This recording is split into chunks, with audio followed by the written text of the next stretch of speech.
আসসালামু আলাইকুম রহমতুল্লাহি বারাকাতুহু। চলে আসলাম সময় স্টিল ডিজাইনের নতুন আরেকটা ভিডিও নিয়ে। একের ভিতরে দুই 5 ফিট বাই 7 ফিট গেটের মধ্যে আমরা এই গেটটা করছি একটা গেট। আপনারা চাইলে এই গেটটা পুরোটা আমরা ওপেন করছি। তো এটার ভিতরে একের ভিতরে যে গেট দুইটা বলছি, এই গেটটা আমরা আপনাদেরকে দেখাচ্ছি। দেখেন এই জিনিসটা আমরা এখানে লক করার পরে আমরা পিছনের সাইডটা দেখি। এই দেখেন এইটা আরেকটা পার্ট, এটা আপনার আরেকটা পার্ট। দেখেন এই জিনিসটা আরেকটা পার্ট, সম্পূর্ণ গ্লাস আকৃতিতে।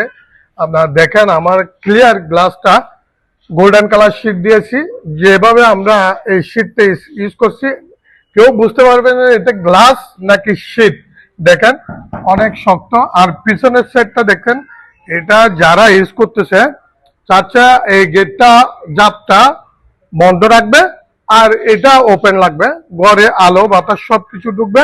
আর আপনারা চাইলে বন্ধ, এখন বন্ধ, ভিতরে কিছু দেখা যাবে না। আমরা যে হ্যান্ডেলটা ইউজ করছি দেখেন এই জায়গায় হ্যান্ডেলটা আমরা সিকিউরের জন্য দিছি। তো এই ধরনের গেট যদি আপনারা করতে চান আমাদের সময় স্টিল ডিজাইনে চলে আসবেন। একের ভিতরে দুই গেট। তো এই 5 ফিট বাই 7 ফিটও করতে পারবেন, 6 ফিট বাই 7 ফিটও করতে পারবেন, 8 ফিট বাই 8 ফিটও এই গেটগুলা করা সম্ভব। আসসালামু আলাইকুম।